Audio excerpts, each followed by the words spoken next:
It's been 1 month since Turkey announced its first coronavirus case. Since then, life has been upended for 82 million people. Non-essential businesses have shut, schools have closed, and most people have been told to stay home.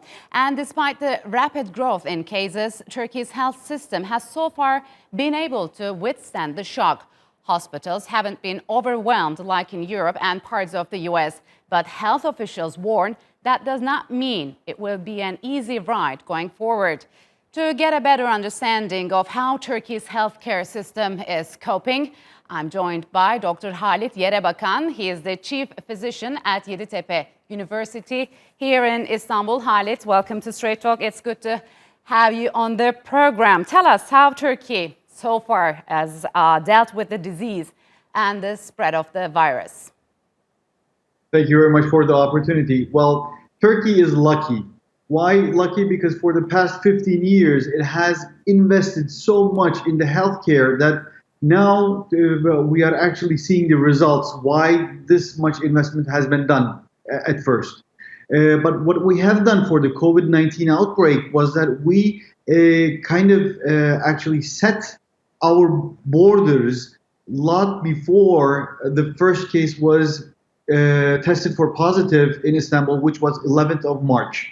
What we have done, we have started to isolate our country maybe in mid-January or so, and then afterwards we have tightened our measures. And once the first case was tested positive for COVID-19, we were already had our programs, how we were going to deal with those patients, how we were going to deal with those patients, how we were going to treat them, and what was our major plan for directing these cases. We have all said it before. So what we have done, actually, first we wanted to actually isolate all the contacts of all positive patients. So if a patient tested positive for COVID-19, we wanted to isolate all the contacts that patient has done for the past 5 days. We tried to do this so much. Maybe at the first 1 week to 10 days, we were not as good because we were settling down. But currently, we can see from our test numbers, which has almost reached 30,000 a day, we can find a lot of positive patients earlier than they come up with symptoms or with further illness. All right. Tell us about the state of Turkey's healthcare system. You talked about how it's prepared, but is it close to be overwhelmed soon? No, it's not. We have a lot of more space to go, to be honest with you, because people think that we are just like Europe. But what takes us apart from Spain and Italy is that our private sector is so powerful. Our public hospitals has a lot of capacity, and we have more capacity in private sector as well. And what has government done is that they put down a new regulation and said that all the private hospitals are also pandemic hospitals, and they will be looking after these patients. So especially my hospital, it's a private university hospital, and what I'm doing is, my facility is completely a pandemic facility, and I kept all the patients. So we have a lot of capacity here and all other private sectors as well. What is different in private sector besides Italy and Spain and Turkey is that in Italy and Spain, all private sectors, hospitals are mostly small clinics and like aesthetic clinics. Yeah, we see that some European countries did not fairly invest in their healthcare systems. That's maybe a lesson that should be drawn for it. But tell us about yourself, and bearing in mind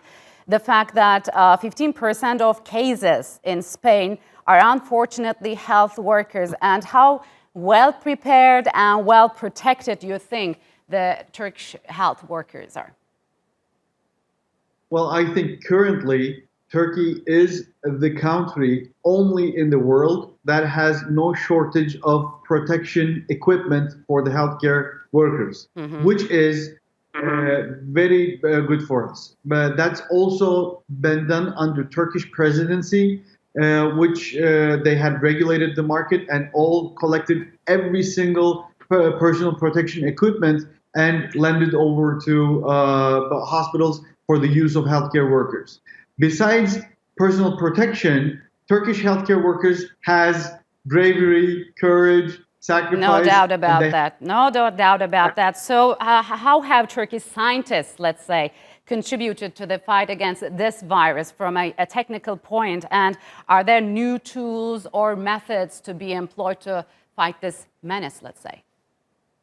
So, first of all, besides medication, which we also run in front of most of the countries because of our ease in clinical trials, we do implement the drugs that are said to be powerful working against COVID-19. But Turkish Ministry of Health implemented the use of these drugs earlier in the phase, so we don't have a lot of cases in the ventilators right now. But besides that, Turkish scientists, what we do, but we are in the mid of working for the vaccine, especially some university hospitals are working for it. They have isolated the live virus, and they are working for this. We have just started use of concentrated plasma, which is different than convalescent plasma, which is donated in other countries, but we have a concentration method that Turkish scientist has found out, and by this we can use one person's plasma to 3 patients or 4 patients, which is good. And then another thing, my colleagues and also I'm personally involved in, we have a patent pending in Turkish Patent Agency. We have found a medical device which we can use intravenous or intertracheal, which is directly to the lung, ultraviolet C waves. This is Turkish beam. This is light beam to disinfect and to sterilize the blood and the lungs from the COVID-19, which clinical trials also started in Turkey. Okay. And there's also a psychological aspect of this crisis, unfortunately, as millions of people have started staying at home, which is kind of depressing and worrisome. Tell us about the ways of coping this, since Turks are kind of sociable people, and how do you think Turkish people are taking this so far? Well, I think they are taking this very hard because, especially these days, the sun came out. You know, the past couple of weeks, the weather was not good in Istanbul, especially. So people stayed at home. But now, well, I'm not really sure how we are going to put them at home. But psychologically, as you said, we are a lot social, and I'm sure, and we hear voices of anger for the past 10 days, maybe, with increasing, but with coping this staying at home thing it's really hard. But we know one thing, and we want to be we have to be positive, especially with all my colleagues should be the positive voice, because all negative voices are already out there. What we should do, the States says, is that they say that 1st of May, probably everything will start to be going down.